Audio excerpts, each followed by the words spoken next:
A horrific attack on a young beauty.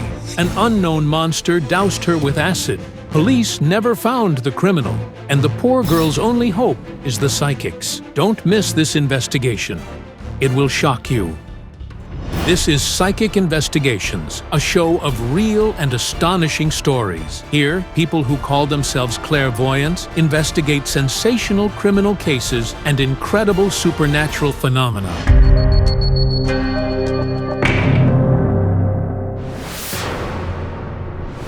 This young woman's name is Kamala. She was born in Turkmenistan. Her mother is Ukrainian, her father Azerbaijani. When Kamala was a year and a half old, her parents separated and her mother returned to Ukraine. At first glance, Kamala seems no different from anyone else. She lives in a small Ukrainian village and raises her son, David. Let's go for a walk.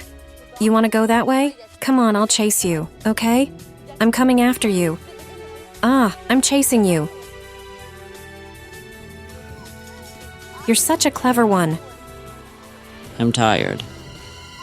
Just like Kamala's mother, her relationship with her child's father didn't work out. Still, that didn't stop her from being happy, beautiful, smart, sociable. She had her whole life ahead of her, until the day a tragedy struck that completely shattered the world she lived in. I'm permanently disabled.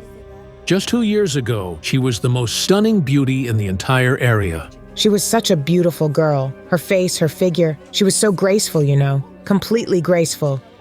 Today, the former beauty hides her face in shame and almost never takes off her sunglasses. I'll put them back on. Kamala's life changed in January 2 years ago. In a single moment, she lost not only her beauty, but also her sight. A person who doesn't know what happened to me will never understand. It was evening. Kamala was coming back from the city. She got off the train at the station. From there, it was about a kilometer home. She lived with her mother and son, David. 10 minutes later, Kamala was almost home. She just had to turn the corner. The streetlight, it was always on, but this time it was off for some reason. I looked, and there was someone standing there shifting from foot to foot. It was an extremely cold winter, minus 30 degrees. A person was standing in a strange pose on the snow-covered road. Kamala thought the stranger must have drunk too much and wasn't feeling well. It's so cold. What's he doing out here? He's probably drunk. Kamala was just 50 meters from home. She thought maybe the man needed help and walked toward him. When I got close to him, I asked, "Do you need help?"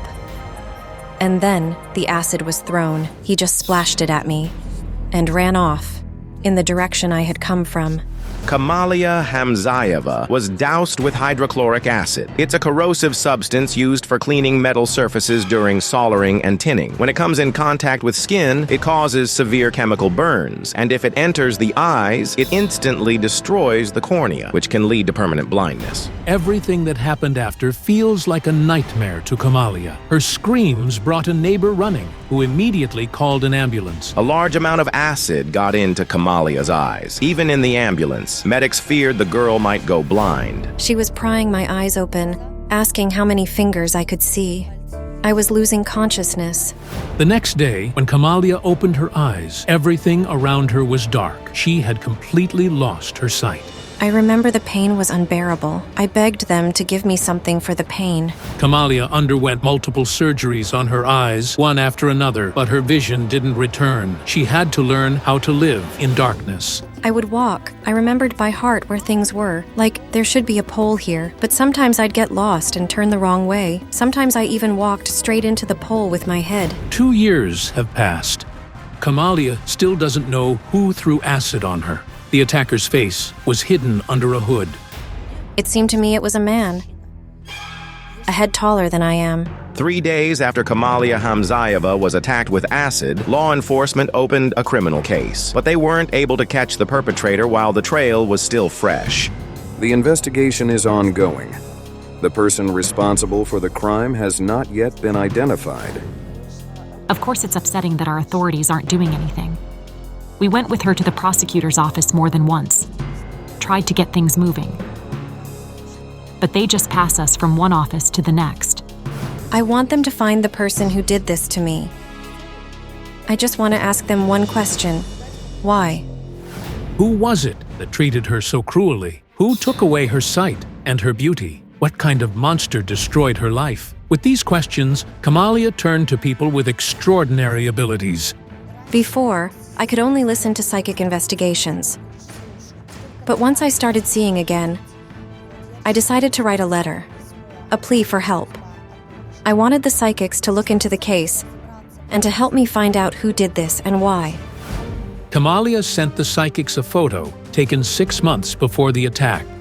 In it, she's smiling, unaware that soon her life will be turned upside down. She will lose her beauty, her sight, and even her hope for a happy future. The investigation is taken up by Psychic Investigations team members Ilmira Derbentseva and Olena Kurilova. I'm getting such terrifying images from this photo. She's lying in a coffin, but with her eyes wide open. So beautiful. What is the clairvoyant seeing? Kamala is alive, though her sight and beauty were destroyed by acid. Could the psychic be mistaken, or is she seeing Kamala's future? I see the image of a small child about 5 or 6 years old, and it feels like he's hit by a car. He's no longer alive. And I keep getting the sense that there's revenge involved. It's horrifying. Could little David really die? Are both his and his mother's lives in danger? But why? Who dared to raise a hand against such a young woman? How didn't that hand tremble? How can that person live knowing they're responsible?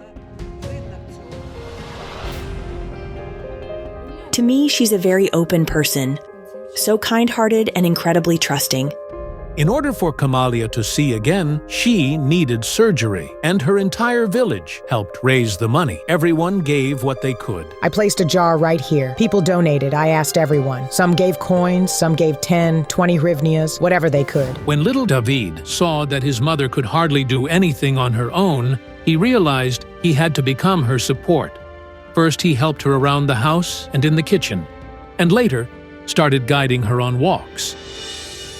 Took to Kamazin. Kamazin means he took me to the store, to the kitchen too. In the past 2 years, Kamala has undergone 7 surgeries on her eyes. Even now, she can't recover from the shock of what she saw in the mirror when her vision partially returned. When I looked at myself, I knew it wasn't me. My right eye. It's just a hole. A pit.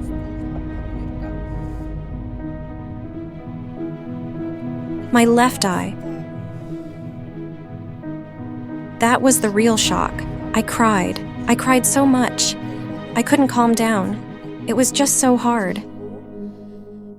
Today, Kamala can see 60% with her left eye. Her right eye is blind. She was once the most beautiful girl in the village, surrounded by admirers. Now, people look at her only with pity. I met Kamala some 20 years ago. When she was first brought to my daycare, she had big, beautiful eyes.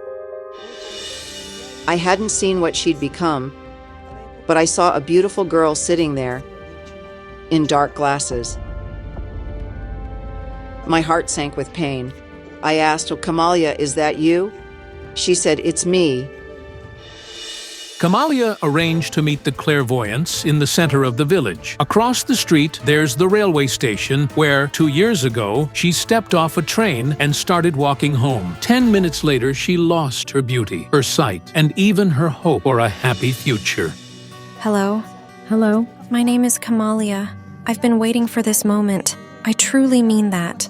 I need your help. I believe you can help me. I just want to know who did this and why. Listen, I'm seeing a coffin. You're lying in it.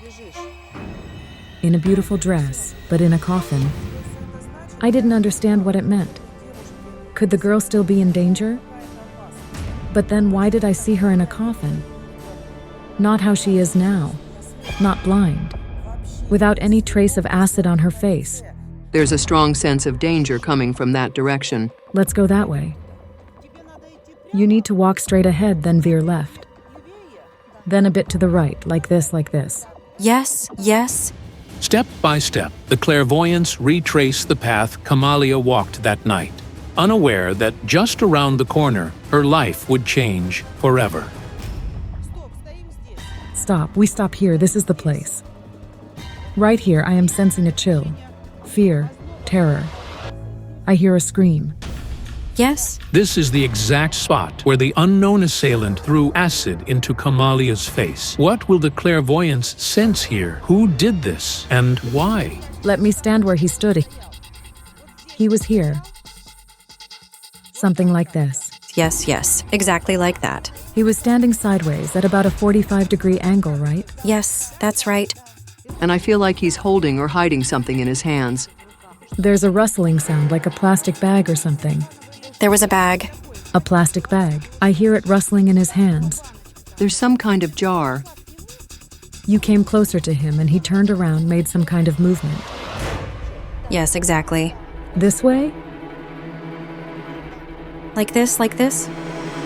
At the spot where Kamala Hamzayeva was attacked with acid, law enforcement found a plastic bottle with traces of the substance. But no fingerprints, no skin oil residue, and no other micro-evidence was discovered that could lead to the perpetrator. This suggests that the attacker may have been wearing gloves. Give me your hand. I need to see through it.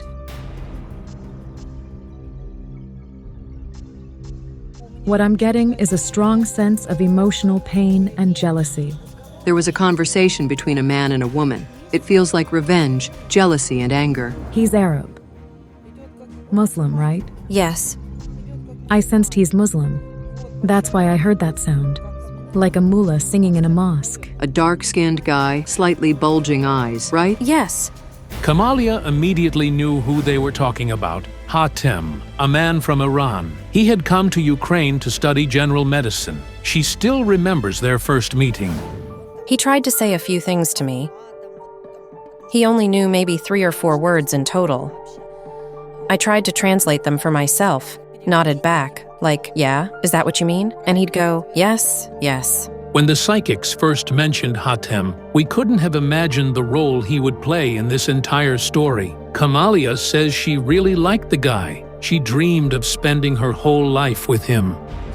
I fell in love with him and we started living together. He spared nothing for me. Honestly, he did a lot of good things for me. But that happiness wasn't meant to last. The young couple had an argument. We just weren't compatible, she says, and at the time of the attack, they were just friends. But how is this connected to what changed the girl's life forever? I'm seeing something else. A woman slightly older than you. You come to a place where you know your boyfriend. Or your man is, and she's there. She feels like home. Did that happen? Yes. She was like, yes, that happened. Like wearing your slippers. She was wearing my clothes. Even her tank top. Kamala came home unexpectedly and caught Hatem with her best friend, Alina. Kamala later admitted that betrayal was the reason she ended her relationship with Hatem. She was lying there in my t-shirt and shorts, and he was standing in jeans with his shirt off. I started throwing her out. I opened the door, tossed out her boots, her jacket, her bag. This was in December, in the middle of winter.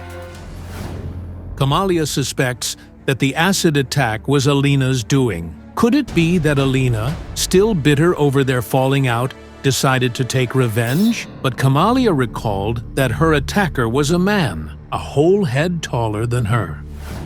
She told me she hated me. And after the attack, she said it would have been better if I had died. Investigators immediately took note of the conflict between the two friends. Revenge is one of the most common motives in crimes like this, and began looking into Alina. The friend, she wasn't as pretty as you. I get the feeling that she wanted a coat the same color as yours. She would buy all the same things I had. She even dyed her hair like mine. Exactly like how you color yours, right? Could jealousy really have pushed Alina to such a horrific act? Well, I don't feel like she was involved in what happened to you. She seems more like a timid, hesitant girl. Well, yes. The police investigated Alina thoroughly. It turned out she wasn't even in the village at the time of the attack. She was at home in a nearby town. That day, she had friends over, and they confirmed her alibi. So Alina was cleared. But then, who was it? And why would someone do something so cruel to Kamala? I keep seeing Kamala in a coffin. It's you, but younger. Not younger. Younger looking. Just a couple of years. Slimmer. You were thinner back then. Your face looked a bit slimmer, but she's alive. But I saw her with my own eyes. She was standing right in front of me, alive. Yet in my vision, she wasn't burned with acid, but she was dead. It gave me chills. My hair literally stood on end. Then I was shown the man she wanted to marry. He's Eastern-looking, fiery by nature. Very emotional, a little hot-tempered, well, more than a little, and quite suspicious by nature. What Kamala said next is truly chilling. She suspects even Hatem, the man she once loved, of destroying her life. That would be unbearably painful for me. I can't even describe the pain. God forbid it was him who caused it. He's extremely jealous. Yes. He loved her, but it was a strange kind of love. It turned out that Hatem was deeply possessive. Kamala says it was over the smallest things. He was jealous. It was pathological. He would get jealous over nothing at all. He used to follow me around, constantly watching me. He needed to know everything. How I breathed, what I breathed. One of the main suspects, according to the investigation team, was Kamala's former boyfriend, Hatem. Her mother had also warned authorities about his volatile temper. For a long time, I thought he was somehow involved. Next came something truly difficult to comprehend. Kamala said that while the ambulance was rushing her to the hospital, Hatem stopped the vehicle halfway there. In the middle of the road, he wrote a statement that if anything happened to me, he would take full responsibility. The man insisted on taking Kamala out of the ambulance. The paramedics were shocked and demanded he sign a statement that he would assume full responsibility for her life. He agreed. And he took me to the regional hospital, to the city. Hatem had studied medicine, so he had connections among the doctors. He decided that the regional hospital would be better than the District 1 the ambulance was heading to. But how did Hatem even end up on the road the ambulance was taking? Was it his conscience? Did he suddenly decide to save her? Tell me, Kamala, is there any way we can find your boyfriend? We want to try to speak with him. Of course.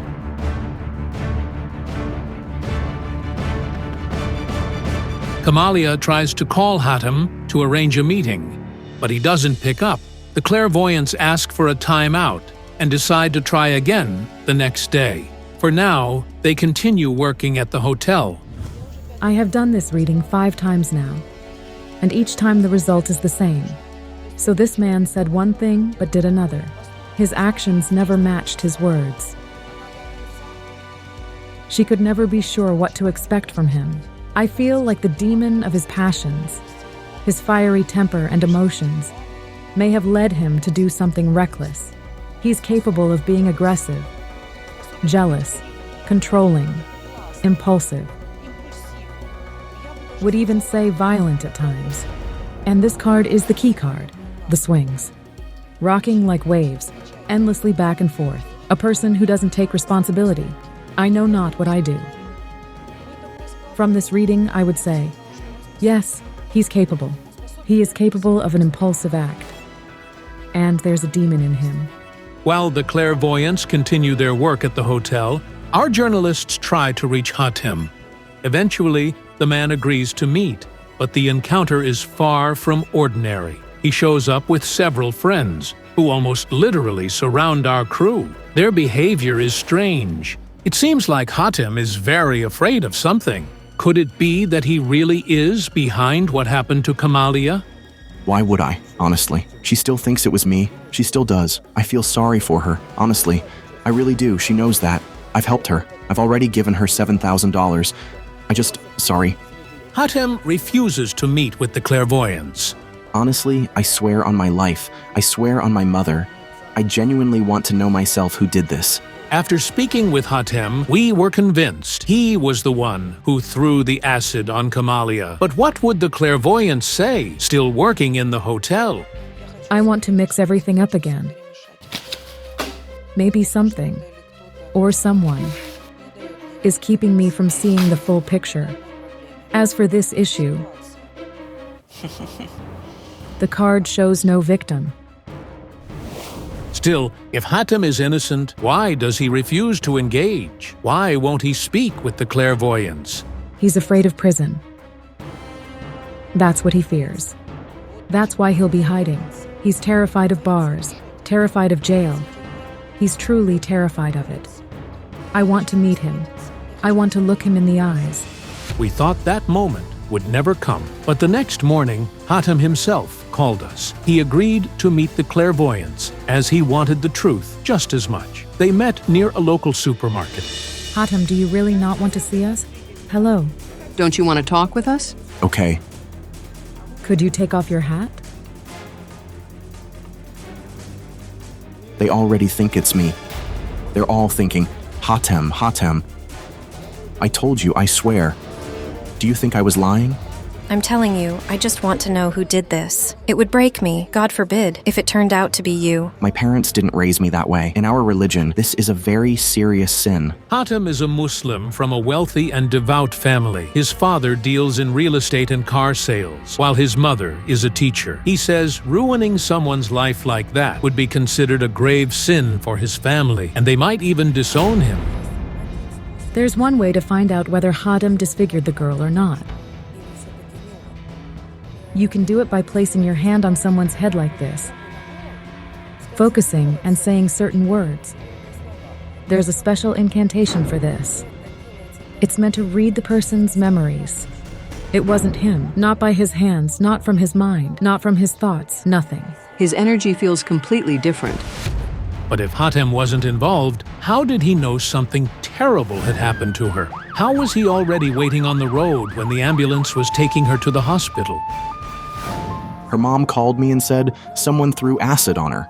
I don't speak the language well. I thought acid meant something like a cyst, maybe some kind of female pain. You thought it was a cyst. 2 of my friends took a taxi, someone she knew. They met her on the road and took her from the ambulance. We arrived, and she was holding her eye, crying. She said, Hatem, did you do this? I said, tell me what happened. She just cried. He doesn't even know the word acid. Then, the police came the next day. They took me in and took my fingerprints. Law enforcement searched Hatem's home, looking for evidence that might link him to the crime. But they found no burned surfaces, no strange odors, and no traces of acid. Moreover, the man also claimed he had gone to meet friends at a local restaurant that evening, and his alibi was confirmed by people who were there. It's awful when someone is blamed for something they didn't do. It's a real shock. He really loved you.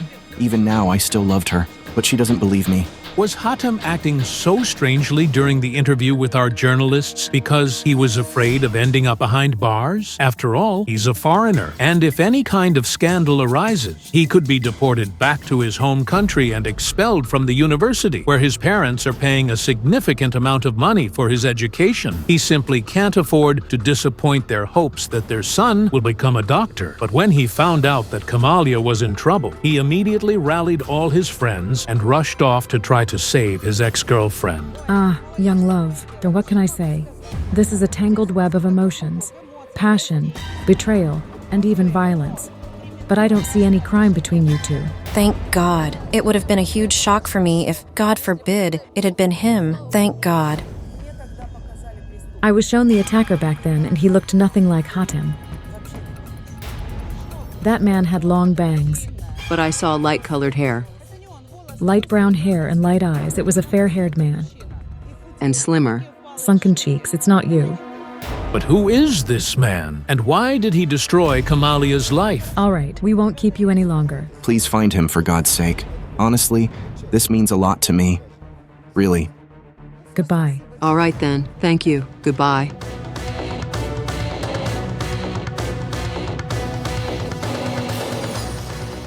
Listen, it's very noisy here. I need some quiet. To figure out what to do next, The clairvoyants and Kamala head to a nearby park. I saw tears flowing from the girl like a river, and it seems like it's been happening almost since birth. Were there some issues with your father? I see a little girl who was left without a father. You were living separately from him, right? Yes, yes. Kamala grew up without a father. She doesn't even remember him. Her mother told her he had another family, and that was all she ever explained. Fatherly love? Of course, I don't really know what that is, since I never had a father. But this was somewhere else. You weren't living here? Like a different country. Some other country. Yes. We lived in Turkmenistan. I see a man. He's walking. He has dark hair, a round face. That's your father. There's also a woman. I feel another woman's presence. Yes, my father was married. Kamala's father, Arif, is from Azerbaijan. He met her mother in Turkmenistan. Both had gone there as young adults to work after graduating from university. They were assigned to a high-security prison colony. Luba worked as an accountant, Arif as a guard. He was married at the time. His wife was back in Azerbaijan, and honestly, he was the one who pursued it. I resisted for a long time, but eventually, it happened. We started living together. Luba was 25. She had already been married once and divorced. I'm also seeing the image of a child. I kept feeling like you were a twin, and the other half is gone. Perhaps the image I saw in my vision of Kamala lying in a coffin wasn't actually her. Maybe it was her twin sister, who had passed away, and I mistook her for Kamala. I had a brother. He died. Was it a car? A car was involved somehow. Yes, he was hit by a car. Our heroine didn't have a twin sister, but 2 years after Luba and Arif started living together, they had a son named Kamal. The boy died 1 year before Kamala was born. As it became known, the tragedy occurred in Turkmenistan. Kamal was in first grade. That day, his mother brought him to school earlier than usual because she had an early meeting. The 6-year-old boy got distracted playing and ran out into the street. At that very moment, a car came around the corner and hit him. Kamal died in the hospital from his injuries. Luba grieved deeply for her son Kamal. When her daughter was born, she named her after her late brother, Kamala. You know, it's like this, Mother. She has this kind of deep-seated hatred toward women. Yes, that's true.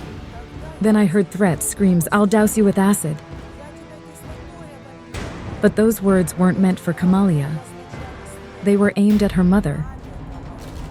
10 years into Luba's life with Arif, his legal wife decided to bring her husband back into the family and gave birth to a son. They named him Kamal too. Clearly, that name was a favorite of Kamala's father. He threatened to throw acid on me and to kill me. One thing kept bothering me throughout this investigation, something I didn't mention. It felt as if the acid wasn't meant to hit Kamala's face, but another woman's. I thought maybe it was related to the threats against her mother. That woman was just desperate. She was trying to win her husband back. And that's why she threatened Luba. After the accident that killed Kamala's older brother, the relationship between her parents fell apart. Her mother returned to Ukraine. She took off like a bird. She ran away of her own free will, to start over, to begin a new life. She left everything behind and realized that man would never come back to her. Kamala's mother changed men like gloves. And women couldn't stand her at all. My mom had men. She was still young, beautiful. There were all sorts of, local get-togethers between co-workers. Someone's birthday, March 8th. Someone's grandson was born. And sometimes, as I saw, she'd come home completely drunk. Because her mother was actively trying to build a personal life, Kamala says there were constant scandals in the family. Grandma would even show up with a stick, like to beat her or something. I don't know. She would yell at my mom, "Leave the family alone, don't destroy the family." And my mom would say, "I'm not to blame." Then she went deep into religion, turned to God and started saying, "It's all just vanity, this world." Yes, that's exactly what she says. When Kamala turned 8, her mother completely changed, stopped seeing men, stayed home, and read religious literature. She also started drawing her daughter into her faith. I see you wearing some awkward dresses. You wanted to wear something fun, stylish. But instead, they put you in these, well, like robes. They were skirts and long dresses. Because of her clothing, unusual name, and last name, Kamala became the target of ridicule at school. She was mocked and even beaten. Kids my age would laugh at me, mock me, make fun, point fingers. They called me slurs. I was just humiliated. They dragged by my hair, smacked in the back of the head. But how is all this connected to the tragedy that happened to Kamala? Who doused her with acid, and why? Kamala simply became disillusioned with her family. She lost faith in the people around her. She just didn't know where to look for support. And at some point, when you look at Kamala on an energetic level, it's like she became enveloped in love. You didn't have a father, and you were craving protection. I think you were likely searching for some kind of security. It's as if the girl suddenly grew wings. She came alive. She blossomed. She met a guy whom she fell in love with, and she truly believed he would be her rock for the rest of her life. And he was older than you, and you trusted him. You gave yourself to him completely with all your love. There was love, yes. Did you meet on the road? Yes. And he works in something to do with roads? He was an assistant train engineer. It was Kamala's first love. His name was Sasha, 3 years older than her. They met by chance on a train. That day, Kamala had gone shopping in the regional center. She returned carrying a heavy bag. A handsome young man helped her unload her things from the carriage. A week later, their paths crossed again. He came to our village, you know, to see a girl named Lena. From that moment, we started seeing each other. You knew his mother, didn't you? Yes. I'd been to their house many times. I knew his mother, his father, his sister, absolutely all of his friends. Kamala and Sasha dated for 6 months. Then she became pregnant. So why didn't he marry you if you were pregnant? You told him, right? Yes. Did he betray you? He didn't think it was necessary. It turned out the man had no intention of getting married. Kamala didn't know what to do about the baby. My mom told me, don't even think about an abortion. And that was painful. It felt like betrayal. But you pushed through. Your mom and grandma helped raise the baby. Yes, they helped a lot. You have a son? What's his name? David. David is now 4. Just like Kamala, he's never met his biological father. Sasha disappeared from their lives even before the boy was born. They have no idea what became of him. I see you. It's either a hospital. No, not a hospital. A place where you bring food. Parcels to someone you love. Isn't there a metal grate I see? A grate? Was someone in prison? Yes. I get this strong feeling you've known him for a long time. A very long time? Yes. That was Andrei. Kamala had known him since childhood. 11 years older, he was like a big brother to her, always supportive and protective. Then he disappeared from her life for a while and reappeared right after she found out about Hatem's betrayal. But why did the psychics bring up Andrei? Could old friend be connected to what happened to Kamala? As we found out at that time, Andrei Samsonov had already been serving time in a correctional colony for about 6 months for drug trafficking. He was sentenced to 4 years. I was on a train when I happened to run into a mutual acquaintance who told me Andrei had been imprisoned. I was overwhelmed with emotion. I just felt he needs help. And I'm someone who can help him. Kamala says she couldn't believe that Andrei, whom she had always seen as an older brother, could be guilty of anything. She immediately packed some things and went to visit him. It was complete trust. Yes, yes. How could I not trust my childhood friend? Especially when he's in trouble. Of course I'd help him, save him. And on top of that, he says he loves me. He even confessed his love. Yes, yes, it's true. It all really happened. Was that a wedding in prison? Yes. After 6 months of visits, Andrei proposed to Kamala. She thought, this is it. Real love at last. It may sound strange, but the wedding with Andrei felt like a kind of salvation for Kamala. A chance to believe in love. To believe in something human. Her father had abandoned her. Her mother first focused on her personal life, and then completely disappeared into religion. Blinded by love, Kamala couldn't have imagined that her husband would be the first to turn his back on her when she lost her sight. Such deep betrayal. You know, it's like taking a kitten. You lift it up, play with it, cuddle it, and then toss it away like it's nothing. After Kamala was attacked with acid, Andrei disappeared from her life forever. He was released early, and the first thing he did as a free man was divorce her. Now he's living with some other woman. I thought Lee 3 years behind bars, she's a young girl, as I never had any plans for the future with her. Poor girl. How many betrayals has she had to endure in her life? But how is all of this connected to the terrible attack on Kamala? Who would do such a thing, and why? I'm getting a random non-randomness, but I think we need to go. Maybe perform a ritual. We'll go to the place where it all started, back to that road. To finally draw out the full truth. The clairvoyants returned to the place where their investigation began, where Kamala lost her sight, her beauty, and a normal life. With the help of candles, specially blessed water, and certain spells, I tried to see what exactly happened to Kamala on that day.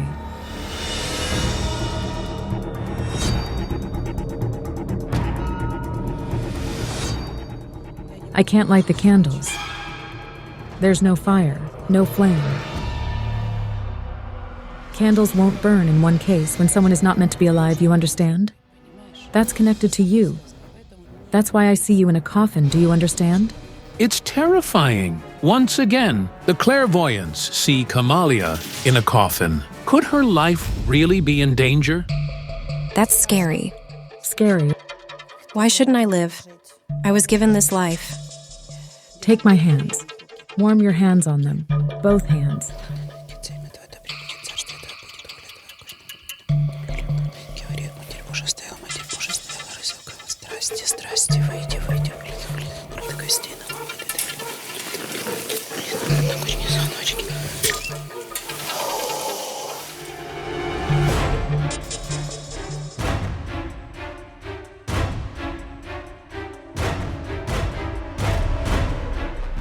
I felt that the acid wasn't meant for this girl at all. I was receiving information that the person on the street was waiting for someone completely different. It was like a substitution happened. That acid wasn't meant for you. Your face was never the target. I had never taken that train before. Why? Why?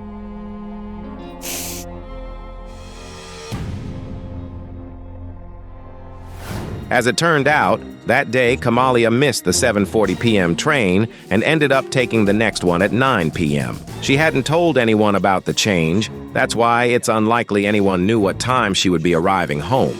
Horrifying. Could Kamala have simply been mistaken for someone else? A fight between a man and a woman.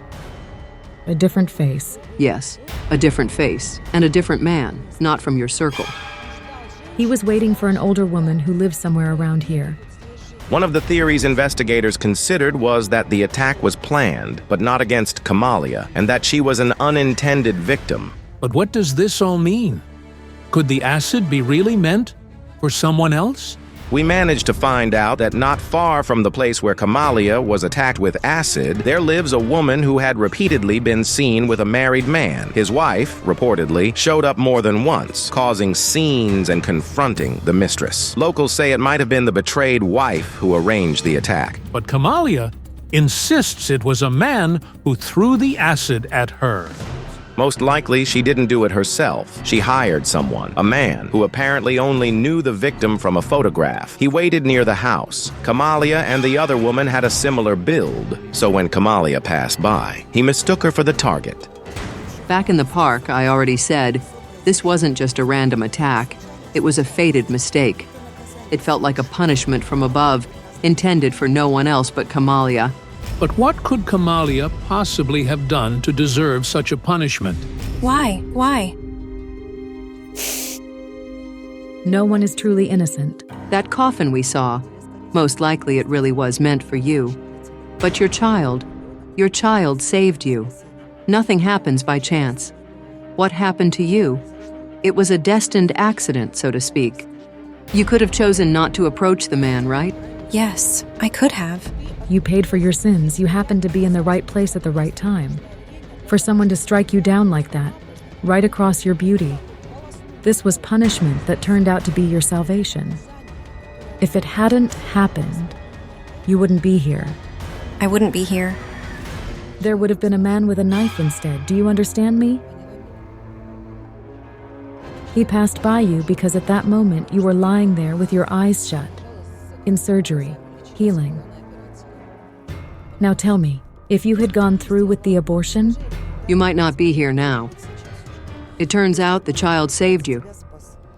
For the sake of that child, you were given a second life, so to speak. Kamala never received enough love or warmth, not from her parents, nor at home, not from friends or lovers. Watching her mother fail to find happiness, she chased it with all she had, but in doing so, she neglected her son. She knew she was beautiful, and nothing could stop her. I saw that the higher powers tried to intervene in her life in this brutal way because otherwise, her son would have become a killer. Losing her beauty and her sight was the price she paid for her son's future. This was your lesson. What do I need to do now? You must become the kind of woman, the kind of mother who is truly worthy of respect. I want him to be proud of me. My son, I mean that, and I'll make it happen. The most important thing is to raise him right. You need to read books with him, take him to the forest, teach him to smell the flowers, to collect leaves. Tell him about trains, explain why a dog barks, and why sometimes it doesn't. Teach him why the grass is green, and later, why it turns yellow. Do you understand? I'd like to see the boy. My son is nearby. I can bring him over. He's out walking with my friend right now. Please call him. Hi there. What's your name? David. His future will be related to cars. Just don't lose this moment. It's crucial how you raise him now. Everything will be okay. It's just that sometimes God gives us such trials. Harsh ones. Thank you so much for coming. Stay strong.